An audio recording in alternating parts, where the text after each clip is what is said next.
This talk is a brief discussion of the elements of the Gothic to be found in the Pardoner's Tale of Geoffrey Chaucer.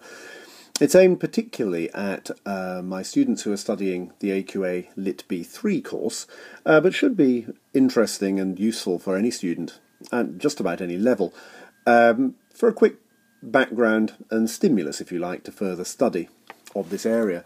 Before I go into the Gothic in any great detail, I just want you to look at the picture that I've put on this title page. This is Hieronymus Bosch. Now, probably painting 100 years or so after Chaucer, admittedly, around 1500 instead of 1400. But it's worth looking at this depiction of the Day of Judgment ever so quickly, just for the sheer detail of horrors that Bosch begins to find. Not only, obviously, do we have up at the top here Jesus, God, whatever, in heaven, welcoming in the pure. The bulk of the painting focuses on the sinners. And what a time these guys are having. This is no pleasant game. There's all sorts of strange implements. There's an interesting sort of mincing machine here, which Bosch is depicting as part of the punishment for hell. Sinners literally being processed and coming in alive. There's flagellations. There seems here to be some strange amount of devils tearing people apart. Heaven knows what's going on down here. But it looks as though the sins of Sodom and Gomorrah are alive and thriving in hell. And it's worth, I think, just focusing on this briefly to get an idea of the way in which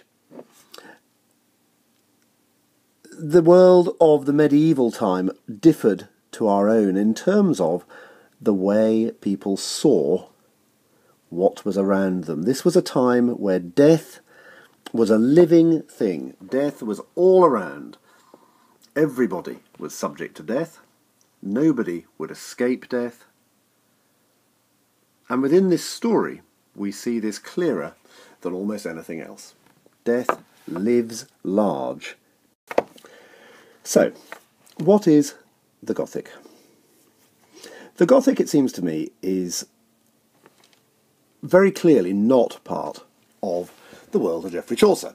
That is to say, when Chaucer was writing the Canterbury Tales, he was not writing, a Gothic tale. He was, however, writing a tale that is macabre, has death as a feature running throughout it, focuses on corruption, both of the soul and of the body, and has elements of the supernatural, all ideas which in the 19th century would begin to show quite clearly within Gothic writing. And it's these elements of the Gothic that, should you be writing an essay about the Pardoner in the exam, you would need to be aware of. Remembering, of course, that in Part A of the paper you are writing about the Pardoner's Tale, showing an awareness, if you like, of its potential Gothic elements. In Part B you will be applying a Gothic trope to the tale, and I hope, therefore, that this presentation is useful in relation to that. So let's start with the macabre. And I've put on this slide a few quotations just to sort of bring us ideas, if you like, about what we might focus on. So, the word macabre really has a meaning, if you like, of something particularly gruesome, but is always associated with death, one way or another. Many illustrations, many drawings, paintings from this time will feature death very clearly personified as usually a skeletal form, occasionally the beginning to be the cowled figure that will become more familiar to us through the ages. But this idea that death is always somewhere near us, and this isn't, if you like, the same conversation as we will have in a minute about the personification of death, is very important to this story.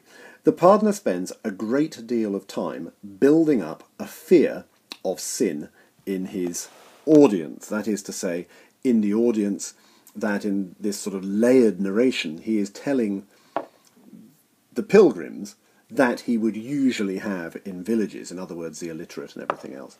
But it's worth remembering that death is always part of life at this time. There is very little sense that people would avoid death. And here, on this quotation, we'll see this here. The pardoner is careful, even at the end of his story, to remind, in this case the pilgrims, that death is around. It's possible, he says, that people will fall off their horse. The idea that, anything can lead to death when you least expect it. However comfortable you might appear to be, wherever you might think you are, the idea that your neck can just be snapped in two. 649.50. Death is all around us. The pardoner has told a tale about death. He has told a tale about people seeking death. And now here he is reminding his audience that death is around. That's not particularly gruesome, it has to be said. Certainly nothing like as bad as this quotation, where the pardoner is seeming to enjoy the fact that he is perfectly happy to let people die with their souls in damnation, should they not choose to buy his relics. He really doesn't care. And, whilst there is this image of a black buried and the little clever rhyme with buried and so on, and it's quite humorous, there's no doubt here that the pardoner is getting a degree of enjoyment out of what he is, out of how he is explaining the proximity to death that runs throughout his story, bearing in mind that the pardoner himself is guilty of all the sins that he is preaching about. This surely reflects somehow his state of mind, the fact that he is a man who, I don't know, in sort of a modern parlance to some degree, lives on the edge. He knows that he is damned, and he seems to get a pleasure out of talking about the damnation that awaits people should they not follow his advice. The detail with which he goes into the things that await is really only available of a man who really rather enjoys the idea that there is terrible, terrible fate about to fall. This links with the treatment, if you like, of corruption, of the body particularly. And I think the image here that we have of this, there are all sorts of strong images here, but if we take this one first of all, the idea that the stomach, the body, is full of dung and corruption is a lovely yet vile image. There are worse. The man who makes of his throat his privy. This is early in the piece. This is line 241. But again, he's explaining the nature of sin, and in this case, gluttony. And he will make a link between the sin of gluttony and the fall of Adam, and therefore the fall of man. And whilst at one level we can think to ourselves, this is pushing it a bit. Eating one apple is hardly gluttony. The weight that the pardoner puts on the description of all that happens, the description of what happens when we eat, the care with which he talks to us about the ways between lines 252 and 60, the way that cooks prepare food to make gluttony, if you like, pleasant. This idea of the stomach filled of dung and corruption. The fact that the rioters start drunk and they never really sober up, and in fact, in the end, their death is called from a wish to drink yet more. We're reminded that the pardoner has called for drink before he starts his tale. This is overindulgence, and therefore sort of, if you like, corruption of the body, on a fairly grand scale, and these images of vileness that the pardoner produces, I think particularly this idea of the throat he maketh his privy, the idea that the throat becomes essentially the toilet, is deeply, deeply revolting. And therefore this idea of corruption of the body is very much part of the world of this poem. That can be taken a step further. When the pardoner is discussing oaths being sworn, he makes it very clear that all the swearing, all the oaths that one swears, tear at Christ's body. He's quite clear of this. And again, it's almost as though every time somebody swears an oath, the flesh is being torn anew off the body of Christ. Macabre, corrupting, generally revolting. When the old man appears, he is described endlessly as wasted away, as thin, as skeletal, all these ideas. Again, the idea that all around the world in which these royatores live is corruption. Macabre, yes. Redolent of death, yes. But also corrupting both of soul and body. The whole story is about the corruption of the soul. The whole story is about how avarice is so corrosive that it can destroy the soul. And this is a feature of this writing which ties in with the Gothic very, very, very clearly. Moving on then, within all this corruption, we have an idea then perhaps of the supernatural. Now, this perhaps is hard. We will have to talk about the old man, and we'll come back to him in a moment. But before we deal with it, it's probably worth thinking about reception. Now, this is part of the assessment objectives that we have to be aware of, reception both of creation, the time of creation, and how it's perceived now. And I suppose one could argue, in terms of how things are perceived now, that everything that is in this tale to do with relics would be viewed by a 21st century audience as essentially the supernatural. I don't think there's anybody really who believes that any of these bones, or whatever they might be, thrown down a well are going to cure all known diseases. And whilst I'm not seeking to belittle the faith of those who do believe that a phial of blood, perhaps, held in the church at Hales, which is mentioned in the tale, may well be Christ's blood, I wouldn't seek to belittle that thought. These days, that will tend to be a minority view, very much. However, whilst that may be the case, there's no doubt in the 14th century that these things were believed in and were very much part of the way people lived their lives. The act of pilgrimage was an act to go and touch, in some form, a belonging, or maybe even just the tomb, of the saint in the hope of achieving, whether it be some form of salvation or cure of a disease or whatever else it might be. Many churches had their holy relic, whether it be a phial of Christ's blood, a piece of the true cross, or whatever it might be. And in this, the pardoner is not behaving in a supernatural fashion at all. He is feeding, if you like, a belief pattern that's around. One of the things that is interesting about him, even as he tells his rather inflated stories about the power of his handkerchief and so on,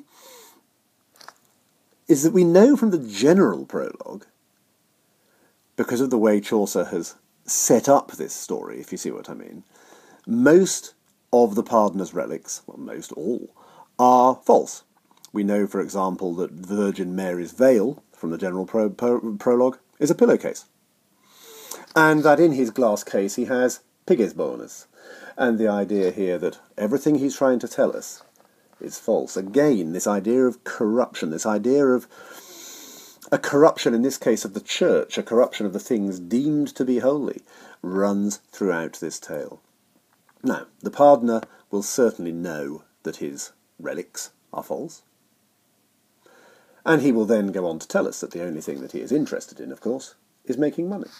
He's not interested in saving people. That's a byproduct. It happens. But it's not what he is after. At the time of writing, this blasphemous behaviour, because that's what it would have been, would shock and would disgust. And it's very evident at the end of the story that that is what has happened. When the host attacks the pardoner verbally and threatens to cut off his testicles and enshrine them in a hog's turd. One of the lovely little ironies of that idea is that it's almost as though the host is offering to emasculate the pardoner, but to return him his testicles as though they themselves are relics. They're going to be enshrined.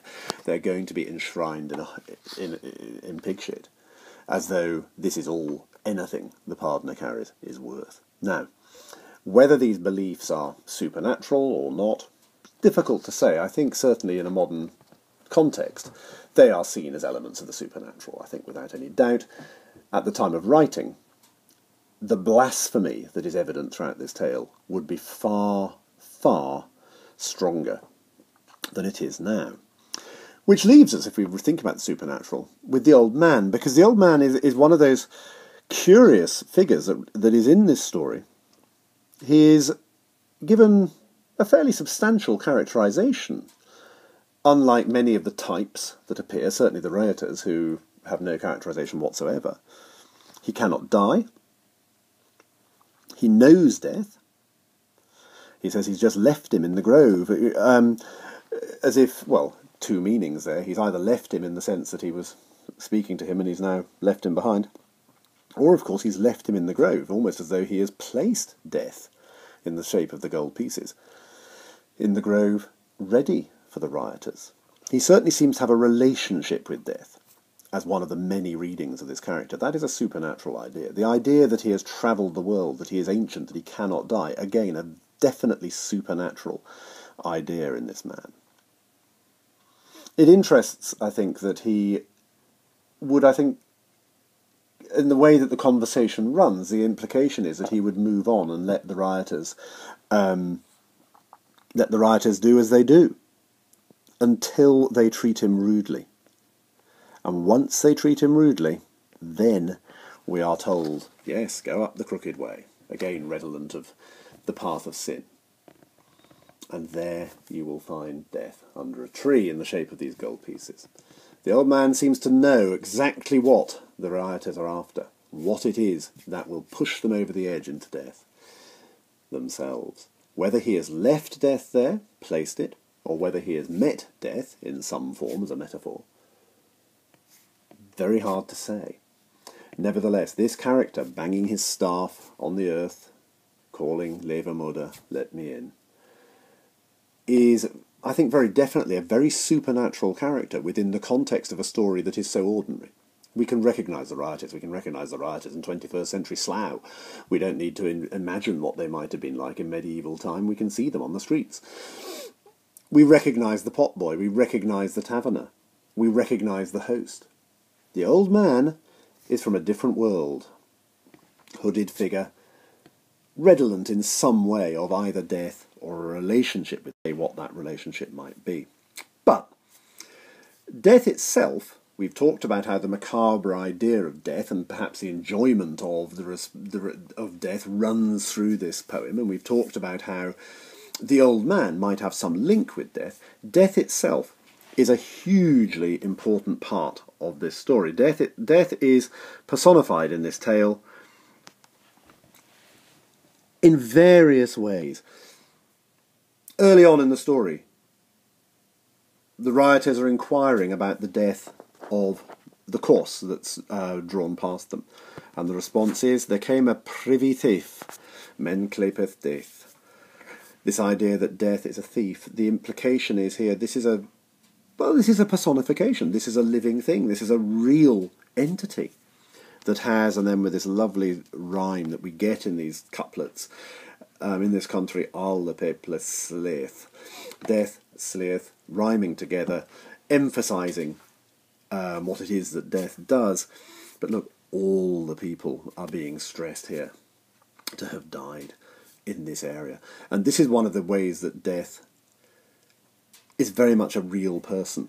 Not only is he a real person, the privy thief, we're told here that the taverner knows where death lives.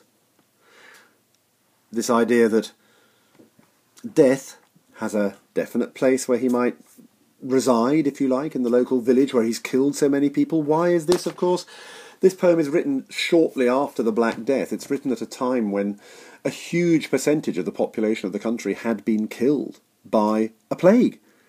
The audience know death. He's a regular visitor. This makes it even clearer that when the rioters decide to go and kill death, not only, as we all know, is this impossible, but it nails on one of the huge traits of the Gothic, the Gothic literary world, that of the overweening ambition of the hero, the anti-hero. This idea of somebody striving to do something that they shouldn't. For many students, this will be best shown in Victor Frankenstein. But here we see it. The rioters, ordinary thugs, deciding that they are going to take on and defeat death. It's almost as though this ambition is one of the sins that they aren't accused of, if you like. It is perhaps their pride, the fact that they believe that they can do this. But it also sets up little resonances.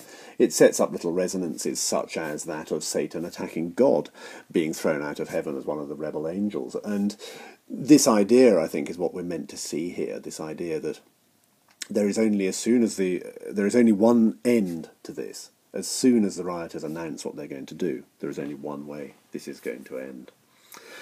That is then finally shown to be so. This quotation here from the rioters as they set off to find death under the tree. Is it really, can it really be so dangerous to meet death? Well, yes, of course it can.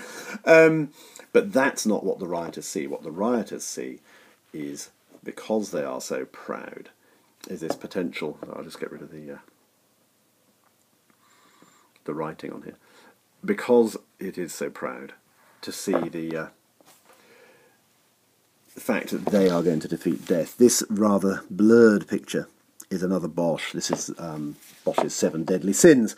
And again, you can find it online slightly clearer than this, but it's worth again having a look here at medieval representations of the sins that perhaps are being discussed within the poem.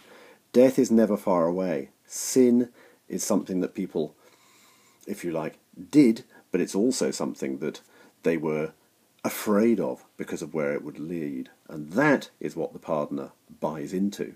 And that is what Chaucer so skillfully presents in this tale as, if you like, the root of the pardoner's problem. The final area I want to talk about, though, is this idea of the Gothic villain who is attractive. And we can list our Heathcliffs, our Draculas, various Gothic villains who are attractive.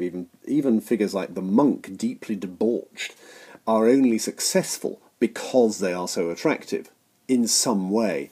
If you remember from the monk, he's a great orator who also happens to be this foul, debauched figure, and people will flock to hear him talk, just as they will flock to hear the pardoner talk. The pardoner is proud of his speech. He has worked on it forever. He has this voice that sounds like a bell, and he has worked on this. Now, whilst there is this irony that he says that his voice sounds like a bell, and Chaucer, in the general prologue, has told us that he sounds like a goat, the fact is people listen to the pardoner. That in itself is one of his areas of attraction. Other areas of his attraction? Well, he is, it seems, according to him, something of a stud, something of a rather fine sexual operator, although again Chaucer has undercut this in the general prologue by suggesting that he's more like a gelding or a mare, which will lead us eventually to an idea that we have to consider of whether the pardoner actually is being told by Chaucer as a homosexual in this comment. He is a gelding or a mare. He is a girl in man's form. It's never really discussed, and there is a lot of critical writing. Again, you can find a lot of critical writing, mainly online, about this and whether it matters. The only reason it does matter, I think, whether the pardoner could be seen as homosexual or not, is, of course, that to a medieval audience, there could hardly be a clearer, overt sign of his impending damnation. He could do nothing to clear his soul if that were the case. Yet, within the tale, all we see is him boasting of having a lady in every town, and this bravado, and perhaps his daring, is another feature of the pardoner that people probably find attractive, certainly would have possibly found attractive. He's brave. He's so honest, he tells us exactly how evil he is, and then preaches against that same evil. There is a bravery and honesty here. How you read the very end of the tale, when he tries to sell his wares back to the pilgrims, is really up to you. But it is one of the things that I think is great about this, is that having been so clear and so honest with them, he then has almost talked himself into believing his own publicity, as it were. I think he believes that he will be able to sell, because he is so confident of himself, so brave. Nevertheless, he gets his comeuppance, and we see him slip into probably the 7th of the sins that will go through in the tale, into wrath, after the host's interruption, and he speaks no more. It requires the night to calm. Beyond that, is he attractive? Well, he has a woman in every town, despite clearly, according to Chaucer, being grotesque to look at, this lank hair that he has, and this general sort of air of pallid... Bleh. You know, this is not a handsome man. He's a vile hypocrite. He's a sinner, none of which is attractive. And yet he's honest about it, which possibly is. We also have to consider whether the wicked are more fun than the good. Certainly in terms of 19th century Gothic, this will be seen to be true. Whether it again be Heathcliff, so much stronger than any of the other men in Wuthering Heights. Paradise Lost has gone off the syllabus, but anybody who's read the first books of Paradise Lost cannot fail to be engaged by Satan as a wonderfully interesting character. God gets very little coverage of any worth in those books. Somehow the wicked are often the more interesting. And again, that might be another reason that the pardoner could be attractive. Certainly, the villains within his story, if you like, i.e. the rioters, have no attractive qualities whatsoever. They are deeply vile, damned from beginning to end, brutish, rude, aggressive, drunk. They certainly do not fit this bill. But we have to remember, as we read the pardoner's tale, that we're reading a tale within a tale. Whilst the pardoner tells us his story, it is Chaucer who is telling us the pardoner's tale. Thus, if the pardoner is seen to be, in some ways, attractive, that is Chaucer's work. He has created a villainous character, one of the few deeply unpleasant characters within the Canterbury Tales, and yet one with whom, even if we don't sympathise, we might well almost smile and chuckle at the bravado, at the honesty, in the same way as we might with a character, a much more developed character from 200 or 300 years later, such as Iago. So, I hope that within this conversation there have been elements here for you to get hold of in terms of trying to think where the Gothic is found. The work starts now, as always, and if you go back through the slides of this presentation, what you would actually need to do is to start to list carefully moments within the tale where we see any of the elements I've been talking about appearing clearly in front of us. Stack up your short quotations. But begin to see how elements of the Gothic, under the headings that perhaps I've laid out here, appear within this story. Thank you for listening.